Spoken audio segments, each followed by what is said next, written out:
So, with proper process designs, procedures and safety precautions, much of nanotechnology is not that dangerous? Exactly, except that there are some things like the new weapons that they're designing, which we do not do any type of military or defense-related work whatsoever.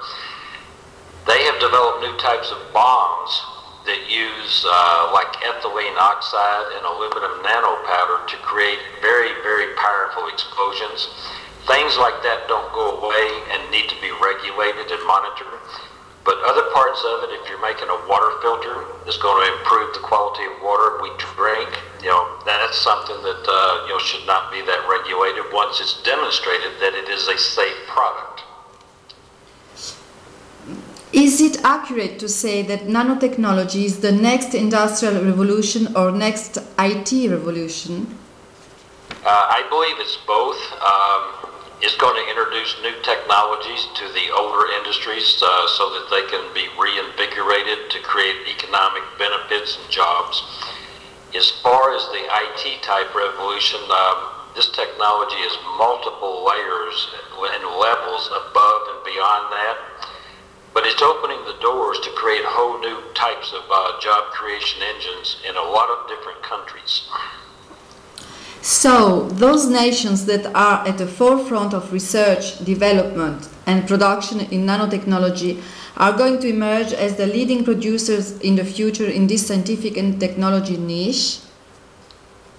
That's what I firmly believe, and that's what I've seen for the last 9 years that we've been involved in this. The ones who get the patents and the ones who perfect the processes are the ones that are the most serious contenders in this new science.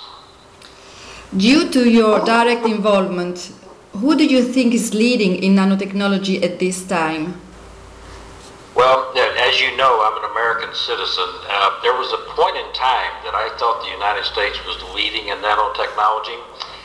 They're actually leading in research and research expenditures, but they are not leading in research results and the commercialization of nanotechnology.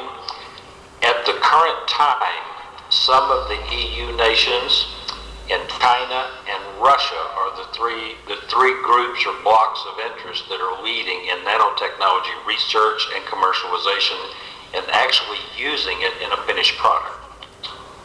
So is it accurate to say that your alignment with Austria, Germany, Ukraine and Russia are a result of the lead they have in the commercialization of nanotechnology? That's exactly why we decided to move from the United States to Europe.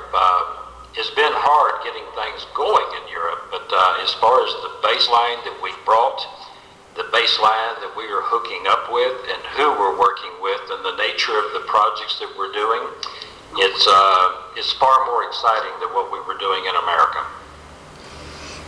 So it appears that nations have a choice of being producers and innovators in nanotechnology, or they will remain as customers and consumers.